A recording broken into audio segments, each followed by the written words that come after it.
여러분, 재난지원금, 참 재난지원금은요 여러 가지로 이제 말이 많아질 겁니다. 왜냐하면 너무 많이 뿌렸기 때문이에요. 너무 많이 뿌렸기 때문에. 작년만 하더라도 1차가 14조 3천억 원 뿌렸죠. 2차는 7조 8천억 원 뿌렸죠. 3차는 9조 3천억 원 뿌렸습니다. 4차는 지금 20조니 30조니 이야기하고 있고요. 또 5차 전국민 위로금은 또 얼마가 될지 20조 30조 될지 앞으로 대통령 선거 앞두고 또 돈을 얼마나 뿌릴지 아무도 모릅니다. 적어도 100조 이상 뿌린다는 게 여당의 생각이니까 계속 뿌리겠죠. 계속 뿌리겠죠. 그러면 어떻게 될까요? 뿌리면 정부가 예상한 대로 문재인 대통령이 이야기했던 대로 이게 소비로 이어져서 경기 진작이 되면 다행이에요. 그런데 진짜 많은 사람들이 이게 안 써요. 저축을 해놓든가 혹은 주식을 사놓든가 그것도 아니면 부동산 사는데 보탠다니까요. 재난지원금이 뭐 100만 원씩 주는데 무슨 집값을 올리냐 이렇게 말하시는 분도 있을 겁니다. 그런데 우리가 잘 생각해 보자고요. 재난지원금은 정부가 뿌리는 돈이에요. 내가 카드를 가지고 밥을 먹어 아니면 뭐 물건을 사. 그러면 어떻게 됩니까? 그 카드가 결제된 식당이나 혹은 편의점에 돈이 모이겠죠. 그럼 저 같은 많은 국민들이 식당이나 편의점에서 물건을 살 거 아니에요. 그럼 편의점은 그만큼 돈을 정부로부터 받는 겁니다. 편의점이 정부로부터 그만큼 돈을 받는다는 것은 통화량이 늘어난다는 이야기잖아요. 통화량이. 그죠? 통화량이 늘어나면 통화량이 늘어난 만큼 어떻게 되겠어요? 돈의 가치는 그만큼 떨어집니다. 돈의 가치는. 돈의 가치가 떨어지면 떨어질수록 결국은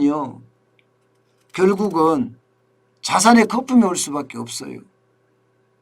자산의 거품. 대표적인 자산이 주식이나 부동산이잖아요.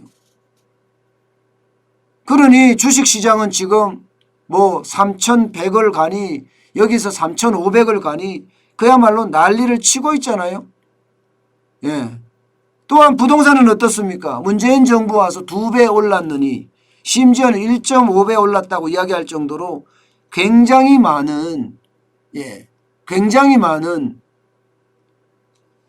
가격 상승이 있었습니다. 이게 다른 이유도 여러 가지가 있지만 재난지원금을 엄청나게 뿌리니까 유동성이 늘어나고 그 유동성이 집값을 올렸다 이렇게 이야기할 수 있는 겁니다. 실제로 말입니다. 유동성이 얼마나 늘었느냐 상상을 초월할 정도로 지금 시중의 돈은 늘어갑니다. 보시는 것처럼 2020년 12월에 3,191조 3천억 원입니다. 11월에 3,178조 4천억에 비하면 엄청나게 늘었죠. 게다가 1년 동안에 유동성만 늘은 게 뭐 200조다. 260조가 늘어났다. 이렇게까지 이야기할 정도니 시중에 돈은 퍼지고 또 퍼지고 있잖아요. 그만큼 돈이 많다는 이야기입니다. 그만큼 돈이 많다는 이야기예요. 결국 그 돈들이 집값을 올린다니까요. 실제 한국개발연구원 KDI입니다. 이건 국책연구기관이거든요. 이 국책연구기관의 어떤 보고서에 따르면요.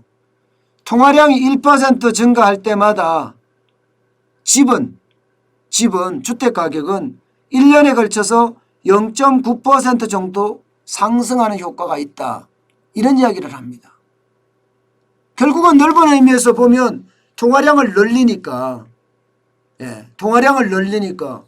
그만큼 집값도 0.9%까지 올라간다는 이야기잖아요. 그러면 작년에 여러분 보셨던 것처럼 재난지원금이 얼마나 늘어났습니까? 작년만 보자고요. 4차까지 빼고. 그러면 단순하게 보더라도 22조 1,000억 늘어났는데 22조 1,000억 원, 그죠? 그러면 전체 통화량에 기여한 게 그냥 이 단순하게 그냥 계산해 보자고요. 단순하게. 그러면 적어도 1% 가까이는 집값을 올렸다, 이런 결론을 얻을 수 있습니다. 3,000조에 1%면 30조인가요? 그러면 이게 21조니까 30조에는 좀 못 미치네요. 그죠? 그럼 적어도 0.5% 집값은 올렸다, 이렇게 이야기할 수 있는 거예요.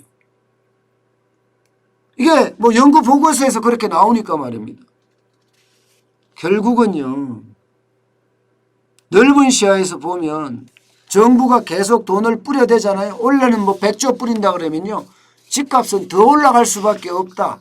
돈의 가치는 그만큼 더 떨어질 수밖에 없다. 이렇게 이야기할 수 있는 겁니다. 이게 참 돈 뿌리는 거 신중해야 됩니다. 자칫 잘못하면 여러분과 제가 말씀드리는 것처럼 돈이 휴지 조각이 될 수 있거든요. 휴지 조각이 됐을 때 그 돈은 결국 말입니다, 우리에게 돌아온다는 사실이에요. 우리에게. 열심히 벌어도 돈의 가치가 떨어지니까 번 거보다 덜 쓰게 되는 최악의 상황이 오게 되고요. 또 우리가 살려고 하는 집도 그만큼 돈은 오를 수밖에 없으니까 삶의 질도 그만큼 떨어지지 않을까, 저는 그렇게 생각을 해봅니다. 결국 재난지원금이 주식시장을 더 올라가게 만들고 또 부동산 시장을 더 과열되게 만든다. 이게 정답입니다.